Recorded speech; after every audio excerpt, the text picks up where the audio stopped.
Gracias, señora presidenta. Sin duda, el cambio climático es la mayor amenaza a que nos enfrentamos como país, como nación.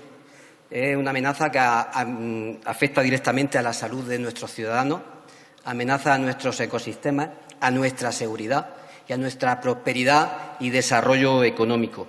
Ningún país ni ningún ciudadano está libre de las consecuencias que esto tiene, consecuencias que son producto de nuestra forma de consumir, de vivir, de producir, de un desarrollo económico basado en los combustibles fósiles como fuente de energía.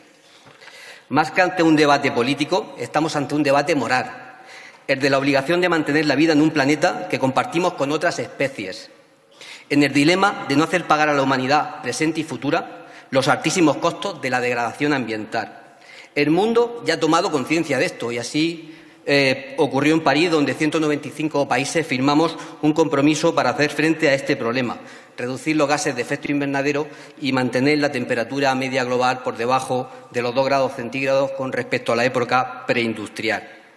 Todos los estudios científicos coinciden en señalar la región mediterránea como una de las áreas más vulnerables del planeta frente al cambio climático. La mayoría de países de nuestro entorno ya llevan tiempo trabajando en ello, pero en España llevamos un enorme retraso. Hay leyes y normas de cambio climático en el Reino Unido desde 2008, en Escocia 2009, Dinamarca 2014, Alemania 2014 y Francia 2015. Incluso aquí en España, numerosos parlamentos regionales, el catalán, Baleares, el Parlamento murciano, el Parlamento Navarra, o tienen ya leyes de cambio climático o están en proceso las mismas. El PP en el Gobierno se comportó de manera irresponsable. Después de 7 años de Gobierno, pese a las promesas del señor Rajoy, pese a los continuos anuncios de la señora Tejerina, de la demanda unánime de la mayoría de los grupos de esta Cámara, que lo llevan haciendo desde el año 2011. Claro que no contábamos con el señor Nadal. A pesar de todo esto, fueron incapaces o no quisieron traer una ley de cambio climático. Todos hemos sido testigos en esta Cámara cómo el señor Nadal nos decía en sede parlamentaria que la ley de cambio climático no se presentaría hasta que no estuviera lista la normativa europea. Señalaba que las leyes siempre se han hecho así en este país y que no se iba a cambiar ahora la forma de hacerlo. Nos decían que sin paquetes de energía y clima no podía haber ley de cambio climático y que además teníamos un problema con la interconexión eléctrica y esto generaba un problema para el desarrollo de esta ley. Ahora, trayendo esta ley, nos quieren mostrar una sensibilidad para con el medio ambiente y la lucha contra el cambio climático que ustedes nunca han tenido.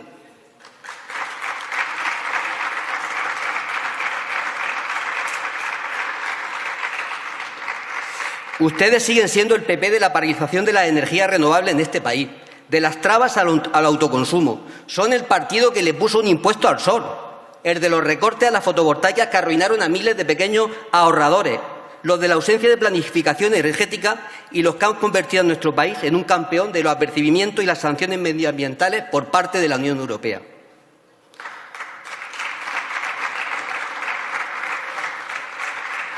Ustedes son el Partido Popular al que las grandes empresas de este país se vieron en la necesidad de reclamarle mediante un manifiesto una hoja de ruta para dirigir sus inversiones, que en estos sectores se tienen que planificar con años de antelación. Porque no cabe duda que las economías que lideren la transición serán las primeras en aprovechar las oportunidades que la descarbonización ofrece y las que más se beneficiarán de la misma. Se van a crear nuevos empleos e inversiones, nuevos mercados y oportunidades. Se posibilitará un nuevo impulso a la innovación y el emprendimiento empresarial. Es una oportunidad que la economía española no puede desaprovechar y ustedes han hecho perder un tiempo precioso a este país.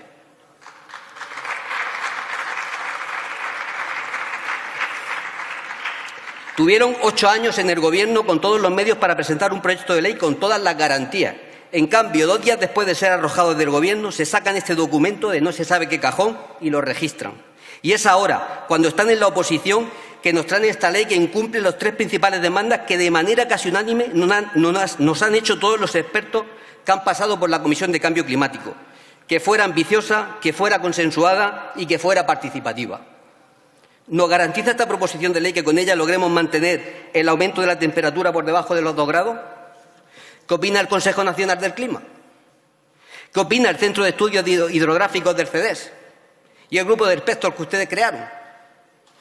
¿Qué opina el Consejo de Estado? ¿No deberíamos tener su informe en la ley que pretende cambiar los pilares básicos en los que se apoya nuestra economía y sociedad?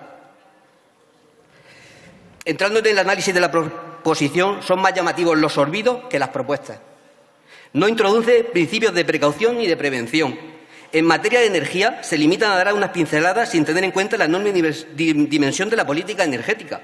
No hay ninguna consideración sobre autoconsumo y generación distribuida, ni sobre los costes del sistema eléctrico y cómo estos serán asumidos por los consumidores. No hablan de biocombustibles.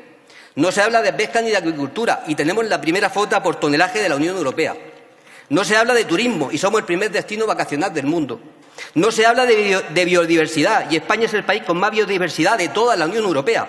El 54% de todas las especies de flora y fauna europea están en nuestro territorio. No se habla del mar y tenemos 6.000 kilómetros de costa y somos el segundo país europeo con más superficie marina protegida. Se fía todo a planes a 10 años que además serían reales decretos, es decir, sin rango de ley, sin capacidad de nada sustancial y, por supuesto, sin intervención del Parlamento. Pero por encima de todo, lo que es más preocupante es cómo tratan a la ciencia en sus propuestas. Todo lo que hagamos en cuanto a cambio climático debe estar apoyado en un análisis científico-técnico independiente. Y esta iniciativa deja a la ciencia en un rincón y sin medios.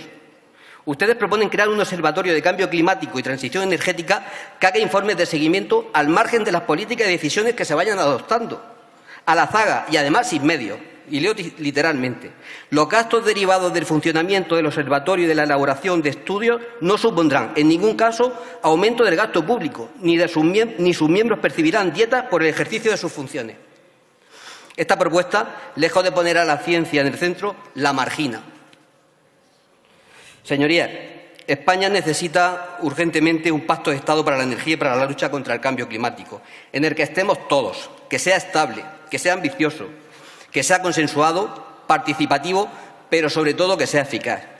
Esto, señorías, es tarea de todos. Me produce sonrojo que el Partido Popular registrase una iniciativa así, con la celeridad que lo hizo, días después de dejar el Gobierno.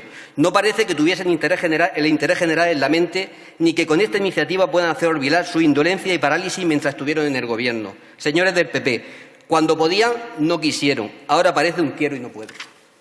Muchas gracias. Muchas gracias.